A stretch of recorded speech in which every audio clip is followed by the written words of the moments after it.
Welcome to the podcast. I'm Scott McLean. My guest today is a friend of mine, veteran Delton Walker. Now, Delton and I met, I think we said, almost 5 years ago now, right? 5 years. It went fast. Right? Went really right? fast, yes. We met at the Freedom Patch Veteran Program for Herd Foundation, of all places. I know you've heard me talk about Herd enough. And we hit it off. Like, we did our 16-week program. We did two 8-week programs. It was great. I mean, meeting you was, because we had like the same mindset. Yeah. You know? Yeah. You know how we're ex-military, so we're like, nobody's going to get us. You know? Right. But like from day one, we're like ribbing each other. I was like, oh, this guy's cool. Usually, and usually in those groups, I'm kind of like the lively one, but you were more the lively one in that group. Like, I don't think there was anything that went by you didn't have a wisecrack for. Well, you know what? For me, I cover pain with a lot of wisecracks. Yeah. Because when I came to the Herd, I was hurting. I was going through a lot of stuff that I'd never worked on before.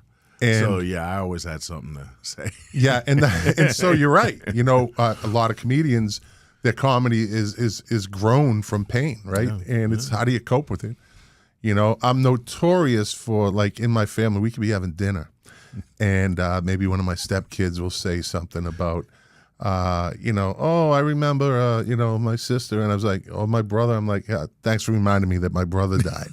Like, just, that's kind of dark humor. See, you go dark, though. But they're all at this point, they're like, shut up, just shut up. Like, just shut up. You know, like, it doesn't work anymore. It doesn't work anymore, right? But we were both there for a reason. Yes. We were both there for a reason. And that's another thing. Like, when we're there, we didn't really talk about, like, why I was there or why you were there. We didn't have to go out and prove, like, oh, my trauma's worse than you. Like, I call it the trauma Olympics, right? Yeah, I don't think I even knew why you were there, and I don't think you knew why I was there. We just knew we were there for a reason. Yeah. And, I think that's also a military thing. We respect each other's boundaries, right? So, and if you opened up, it would have been, none of us are going to go, I don't want to hear this. Yeah. I don't want to hear this. No. True that. But I call it the trauma, and I'm just going to say it. All right, I'll say it right into the camera. Veterans, and I don't know, is this a prove me wrong question or a prove me wrong statement? Veterans are notorious for participating in the Trauma Olympics. They can one up. Who's got the gold? Who wants the silver? And who's going to get the bronze? Exactly. You get a bunch of us together, it is the Trauma Olympics. I remember back in '62, the clouds were coming down. It was like, come on. The Vietnam veteran always wins the trauma. Hey, you know what? I give it to them. Those guys went through hell. Exactly. A lot more than I think we did, but yeah. Except for our friend Reggie. Poor Reggie. Reggie's a great guy. No, I'm just going to tell this story. And this is not outside of the box. This is not, telling secrets, right? Reggie was talking to somebody one day in the arena, and he says, I was in Vietnam. And they were like, oh, man, like, that must have been so hard. And so, like, it must have been hot and sweaty. He goes, oh, hell no. I was in an air-conditioned trailer. Like, Reggie is something. He just busted out with me like, I'm in an air-conditioned trailer. I was fine. Leave it to Reggie, man. Leave it to Reggie. Everybody just went, oh, man. God bless him. But so we were there for a reason, and it absolutely changed my life. Yes. Right? As my viewers and listeners. I will second that. No, it changed me. It definitely gave me a whole new outlook in the horses, and so we did our 8-week Freedom Patch 1, and then the second Freedom Patch round. 2, right? 16 weeks, and then they have the Fall and Friday, and usually at a certain point, the veterans just kind of, hey, this has been a great 16 weeks. We really got to know each other. We met once a week, and we helped each other, there was a lot of help. Yes. Yeah, and then I stuck around, and you kind of went on with your life, but you would show up every once in a while, which is what that foundation is. When I needed great. that fix. Yes, which is what they are great for. You can always show up. Yeah, they're wonderful. Rhonda, Nande, all those people. Yeah. They were just, I always felt like it was coming home, right? Yeah, going through that gate. I only knew you like 16 weeks, but whenever I came, there was that big bear hug and that smile. And so who wouldn't want to go back to that? Right. Now, where were you from originally? Originally from New York, Westchester, New York. Westchester, New York. Okay. And you went in the Army. Air Force. Air Force, that's right. Air Force. I almost said Air Force, but I am not used to people being from the Air Force on my podcast.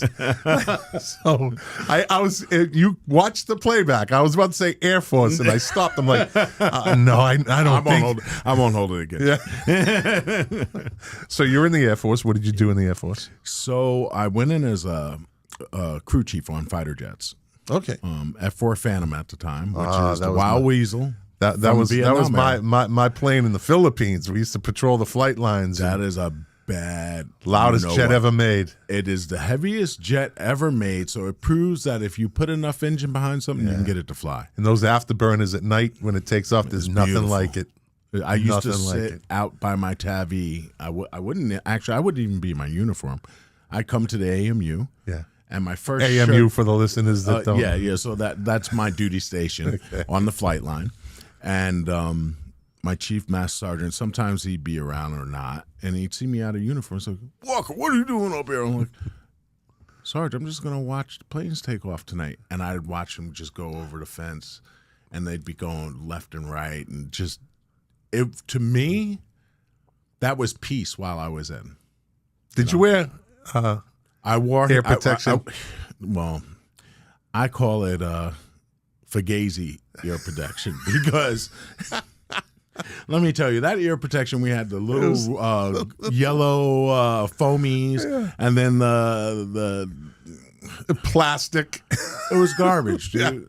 So I got ringing in my ears. Yeah, same because thing. Sitting underneath those jets, on top of them, they're running. We're running engines, sometimes full throttle, got them locked down or whatever. Yeah. And after a while, it just took a toll on me. Yeah. So that wasn't hearing protection. No, it wasn't. No, I agree. I got better hearing protection right now than I had then. So I was I was a canine handler, and we were out, patrolling at night at Clark Air Base in the Philippines, and we couldn't wear it because we had to hear our radios. So when those jets were going off, the dogs, you were right out on it. Yeah, we were literally like within 50 yards of this runway taking off. Yeah, you were getting blasted. And then they would do at night work, whatever. But it was I wouldn't trade it for anything. I would not trade that experience for watching those beasts. I still have the JP4 smell in my nostrils, man. I would wake up, I'd smell it, I go to sleep, and I would smell it. Yeah. To the point where sometimes I'm like, man, I really miss that smell. Yeah. And I miss the roar and the power. I mean, it's funny, those things that veterans remember, and they're like, they hated it at the time, but yeah, there was a lot to hate. There was a lot. there was a lot to hate, but there was a lot to love, as well. Yeah. Like earlier, we were talking about sometimes you have bad things and you don't realize that it can bring good things too, right?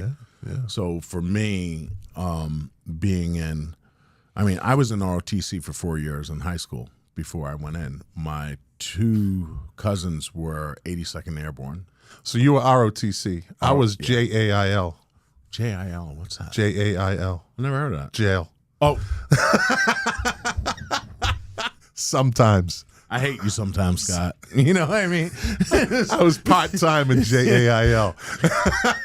Hey, like my father used to say, it takes all types to make the world go around. I got my shit together. You got your shit together. That's what matters. Okay.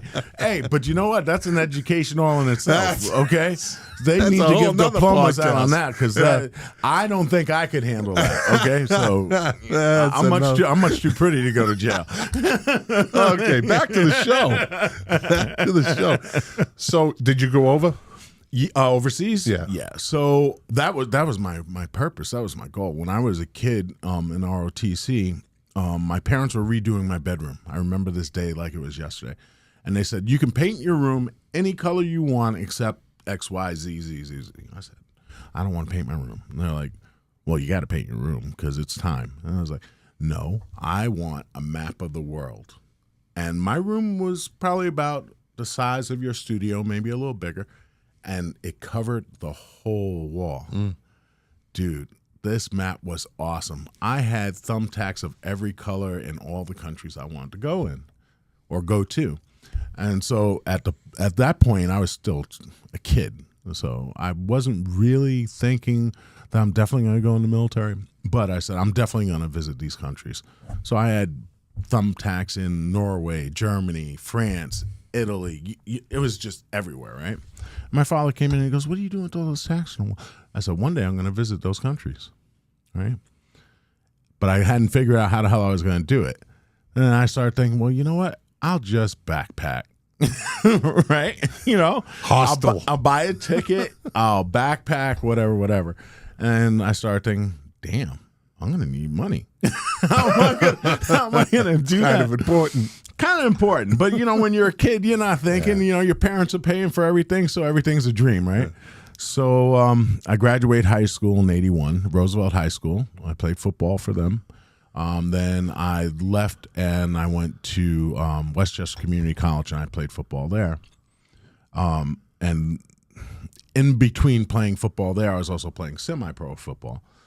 And I was like, I'm working, I'm going to school. This isn't adding up for me. I was never like a bookhead anyway. I mean, I did what I had to do, you know. I was a decent student. I paid attention in class, but you know, I was a young kid. You know, I wanted to be cut loose. I wanted to run free. Yeah. Growing up in Yonkers, New York, I saw the same thing day in, day out. My friends were doing the same thing day in and day out. And I was in ROTC, so we got to visit bases. We got to go to like McGuire. We got to go to D.C. We went to all these places that opened my eyes up, and I was like, oh, there's life outside of Yonkers, New York, right? I mean, luckily I had parents that were pretty open-minded, and we would go on vacation outside of New York. But to expand myself and become what I thought would be a better person was to get the hell out of Yonkers. So I remember, I hope I'm not taking you away from your thing. So, this is your episode, my friend. This is your episode. So I remember coming home one day. I was second year in college, and I was tired of the rigmarole. I was scooping ice cream at Baskin-Robbins.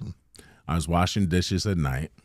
I was playing football. My whole goal was to go USFL. That's when USFL was the thing. It was the thing, right? Yeah. And you had Herschel Walker, who was just the man. That was the epitome of a football player, right? Yep. I was like, I'm going to be that guy, right? Yep. So after getting my bell rung a few times playing semi-pro, I said, well, you know what? You got to come up with a plan B here. You got to get together. You're working, you're floundering. Yeah, you're going to school, but you're not really in it. Your heart isn't in it. You're fooling yourself, and you're fooling your parents and everyone else around you. You need to like get your shit together. So then I started thinking, I was like, well, dude, you did 4 years ROTC, and you enjoyed it. You loved it. You got two cousins, 82nd Airborne. One's Chief Master Sergeant. Why are you floundering? So I went to my old high school, and I spoke to Colonel Fuss. Colonel Fuss was my ROTC commander. This guy stood about 5'6", little short, dumpy dude, but they were so cool. Him and Colonel Harris, they ran the class. And I said, look, I think I'm going to go Air Force. Now, mind you, all through high school at the football games, like Navy was coming around, Army was coming around. All the people I didn't want to go to were coming around, hey, we want you to come and join and play ball for us. I was like, My cousin already told me he's 82nd Airborne. One of them walked like a cowboy from jumping out of planes too much. I was like, I don't want to look like that. But I loved the uniform. The uniform when I was a kid was like, if I just get a hold of one of those uniforms, right? Yeah. So I spoke to Colonel Fuss, Colonel Harris, and they said, you'd be great. You know, I was like a logistics officer in ROTC. So I had some training. I had some, and I also knew what the real side of things were because of my cousins. They were also the ones like, you're smart, go to Air Force. Not that I'm downplaying anyone out there, so don't hate me. But they were like, I'm with you. They were like, just go test, do the best you can, and you'll be able to pick where you want to go, your job, and everything. So I listened to them. I listened to Colonel Fuss, Colonel Harris, and those guys always came to the football game, so they were always like rallying behind me. Luckily, I tested really high, and I wanted jets, but I didn't have a degree yet, so I wasn't flying. I knew that. I went in realistic. Yeah. Whereas some guys go, "Oh yeah, the recruiter says I'm going to be near jets," and he's like pumping gas. Yeah. It's You're like near it. Yeah. you're near it. Yeah. So, I was like, "What's the best thing behind a pilot?" Hey, the guy who actually is the chief of that doggone plane that they're flying, the one that's holding their balls in their hands. You're responsible for a lot. Now you got to remember, we were kids when we went in. Mm-hmm. We were babies in most people's eyes. Mm-hmm. We had just gotten our licenses, So I came home and I went to the recruiter. The recruiter said, "Well, you're too young, so you got to go home. We would have to put you on delayed enlistment. You'd have to get it signed by your parents." I was like, "Screw you, man." I started thinking, well, if I just sign this shit, right? And then I was like, well, what if I get caught signing this? Then you're not getting in. I'm not going to get in. So I went to my father, and I was like, and it's funny because my dad, as you know, he left us 2.5 years ago. But he was my cheerleader. He was my fishing buddy. He was my best friend, And so I went. He owned a construction company for many, many years, and so I turned. And I would work summer jobs there. So I had the work ethic. I had the upbringing. And I turned to him. I say, "Hey, Pop, I need you to sign this for me." And he goes, "What do you want me to sign?" I said, "It's just a little paperwork." He says, "A little paper." He goes, "Let me see it." And I give him the paper. He goes, "There's a U.S. Air Force on it." I was like, yeah. I said, "Need you to hook me up, sign it up for me." He goes, "Is this what you really want to do?" I said, "You know what? I've been spending about 2 years in college. I'm not doing shit there. I've been playing ball, been playing semi-pro. I don't think I'm going USFL. I need to get my shit together is what I need to do."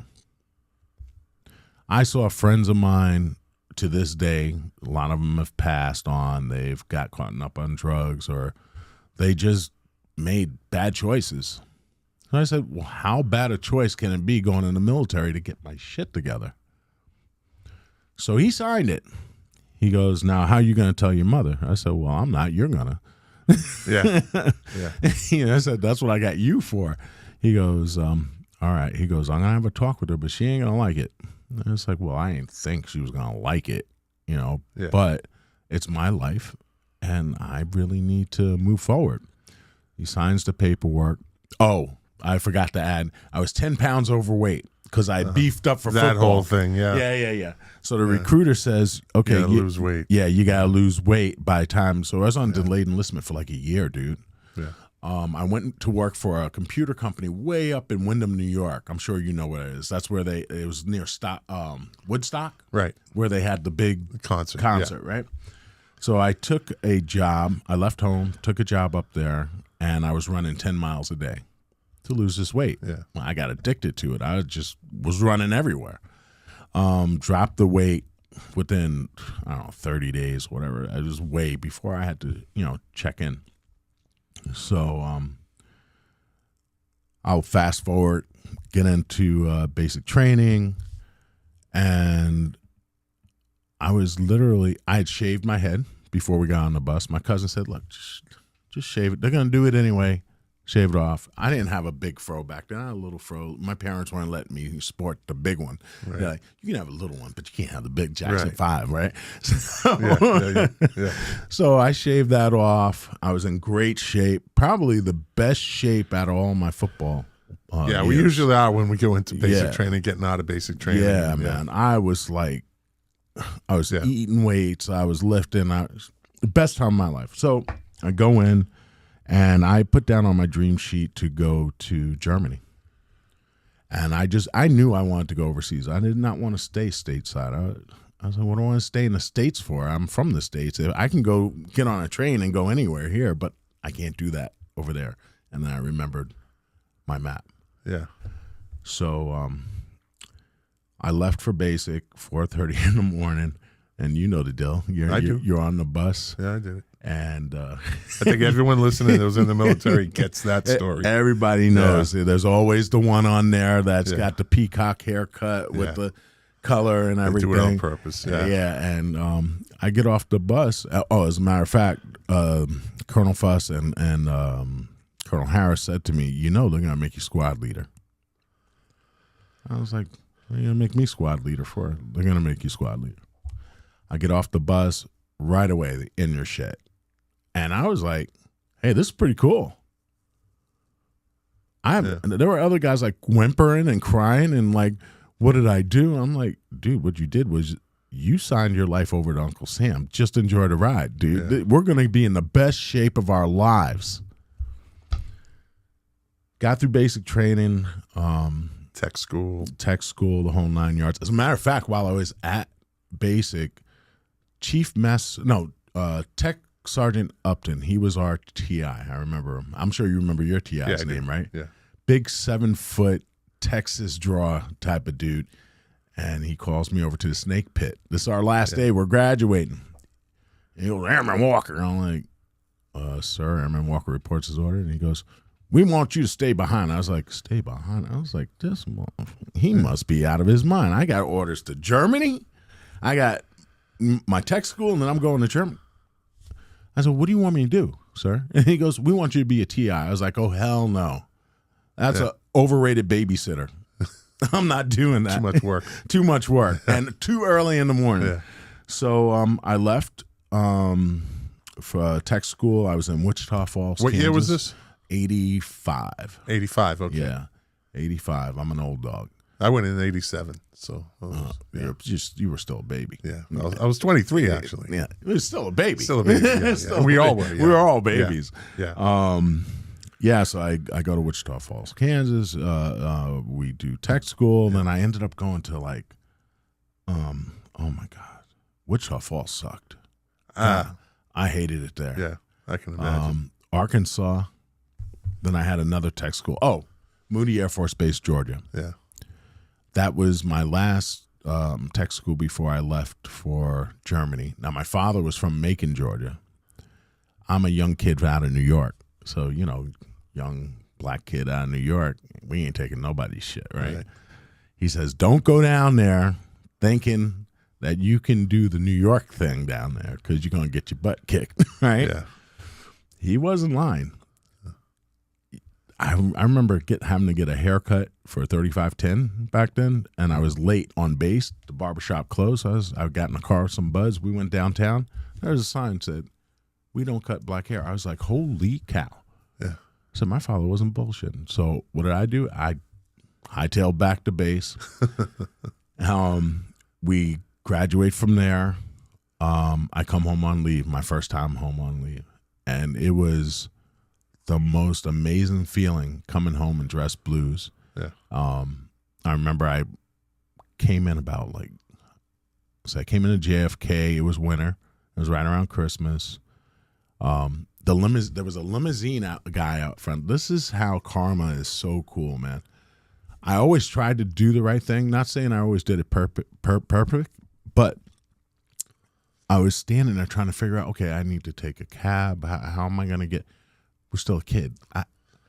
I'd never really gone anywhere on my own, So I land in JFK. I'm like, shit, now I got to get to Westchester.